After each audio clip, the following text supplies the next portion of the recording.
late last year and already this year, I've had a good look at some of the misinformation, plain falsehoods and censorship of relevant facts we've seen from media when it comes to our terrible summer of bushfires. They've bent over backwards to try to pretend, to create a false impression that these were the worst ever bushfires. When that's just not true. Terrible, to be sure, but they weren't unprecedented. Now, in the blinking of an eye, it seems, certainly in the space of a few days, the news story is not fire, of course, but floods. We haven't seen in more than 20 years. Sydney lashed by torrential rain, raging floods and destructive winds. Hundreds of Sydney-siders have been ordered out of their homes this morning as the city faces its worst flooding in 20 years. Sydney has been battered by torrential rain and gale-force winds in a downpour not seen in this city for over 20 years. We actually know as well that there's been a lot of road closures because there have been falling trees. Residents across Sydney have been forced to flee their homes as the rain brought down power lines and roads were blocked off with water. Yeah, some amazing pictures there and some great reporting. But already in some quarters, and yes, predictably at the ABC, the climate emergency narrative has quickly pivoted from floods, with floods used now to prove the climate crisis, just as fires were used a week earlier.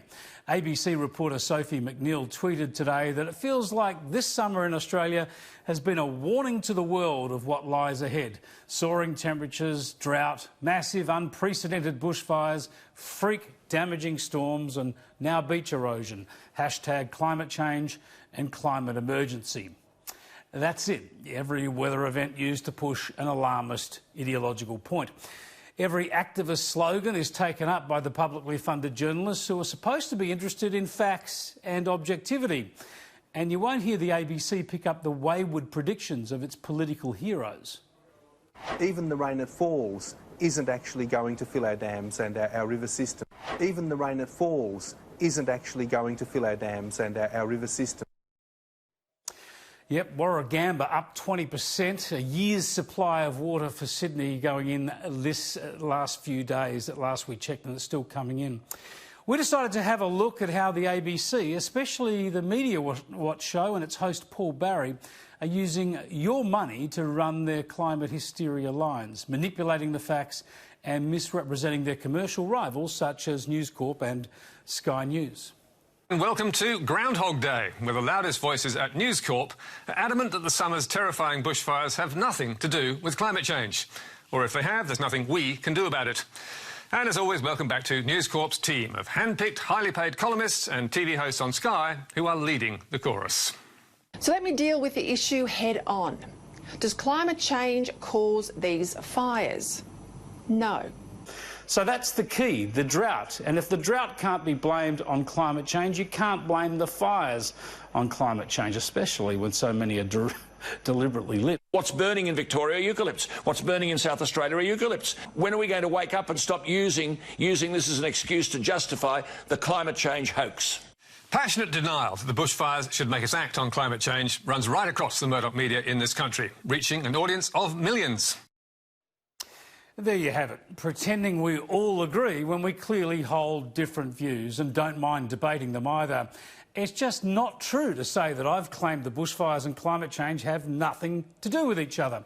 You know, and Media Watch knows, of course, that I've said and written so many times that global warming is part of the debate, but that it can't be blamed for the fires and that climate policies in Australia can't prevent bushfires. They use the word denial deliberately to create a false impression, of course, and they suggest bushfires should make us act on climate change when the ABC knows that Australia has ratified the Paris Agreement and is cutting its emissions by at least 26%, doing as much or more on climate policies and emissions reductions at higher cost than any country on this planet. In that one episode, Media Watch misrepresented what Rowan Dean and Andrew Bolt have said too. Barry attacks people like me for pointing out facts showing that while this season of bushfires was the worst in New South Wales, it was not unprecedented nationally on any measure, such as area burned, lives lost, properties destroyed, smoke hazes, or the timing of the fires. Instead, Barry goes for emotive language and wild guesses at wildlife lost. Mass evacuations, Homes and businesses destroyed, 1 billion animals dead, an area 1.5 times the size of Tasmania burnt to ashes, our big cities choking with smoke, and fires still raging.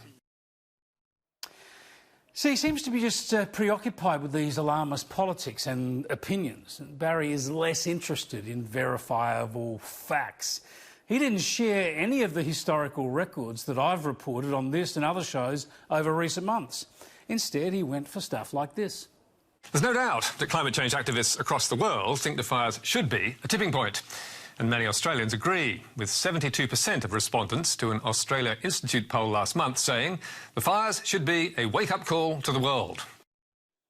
So he echoes the feelings of climate activists about a tipping point, and he endorses an opinion poll from the hard green left think tank, the Australia Institute.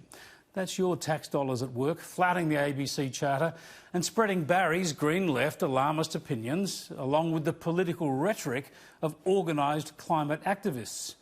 When you look at Media Watch and Barry's public utterances, you see a couple of obsessions. There's a phobia about News Corp and an infatuation with climate hysteria. But if that was peak stupid, News Corp's frontline columnists have offered more of the same. So, no prizes for guessing why the Australian serves up the denialist line. And predictably, several other News Corp columnists and TV hosts were singing from the same song sheet. And the critics of the Murdoch media have never been louder. And that takes us back to the bigger picture, where the concern is that so much of News Corp treats climate science and the threat to our planet with such contempt. Bullying people they disagree with is something News Corp papers specialise in, with the story ticking all the boxes for News Corp. Bash the poor, bash the ABC and bash Labor. The perfect trifecta. But the Australia's coverage is shamelessly one-eyed. Shamelessly one-eyed, all right. This bloke seems to be indulging a hobby at our expense. We've had a look at his Twitter feed, taking the last 300 tweets as a sample. 47 of them, more than 15%, were critical of News Corp publications or commentators. Mandatory reading for all those know-all News Corp columnists, Bolt, Kenny, Ackerman, McCrann and co. Or is Scientific American not scientific enough for them? He tweeted last month. And last December, News Corp is tireless in ridiculing or ignoring man-made global warming and suggesting we can't do more. We found just 5 tweets, or 1.6% of Barry's feed, criticising other media. So of all the media available to critique, Barry targets News Corp 10 times more than all the rest of the media put together. One of these referred to a Q&A episode from November last year featuring controversial feminist Mona Elthaway. How many rapists must we kill? And Barry's response to that? Just a big, silly F, noting the ABC would investigate it. Couldn't bring himself to admonish a radical feminist or his beloved ABC, I suppose. Our analysis also showed that 76 of Barry's tweets, that's more than a quarter of them, focused on climate change. In December, he was gushing over New South Wales Environment Minister Matt Keane for new emissions reductions targets. Brilliant. At last, a politician with brains and courage. Or have a look at this one from last month. Wow, UK Parliament debates our bushfires. House of Commons Speaker warns bushfire disaster is a wake-up call for the world. And again last month with evangelical zeal. People are listening. An absolutely seminal moment. Climate change opinion shifting in face of the fires. Yeah, he's doing his best to shift it, that's for sure. Yet, as I noted last November, in The Australian, the ABC failed to report findings from the Australian National University that Australia's world-leading per capita rate of deployment of solar and wind energy would easily deliver the Paris emissions reductions targets. Instead, this is what you're more likely to see from Barry and the ABC. From 2018, scientists and economists say Australia won't hit its Paris emissions target and add that it's not enough, even if they did.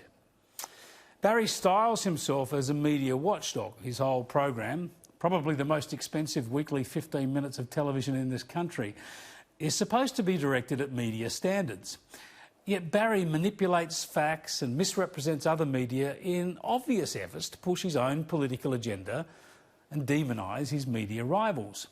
I reckon this shows a disregard for journalistic ethics and is a flagrant breach of the ABC Charter, as well as a blatant misuse of taxpayers' money.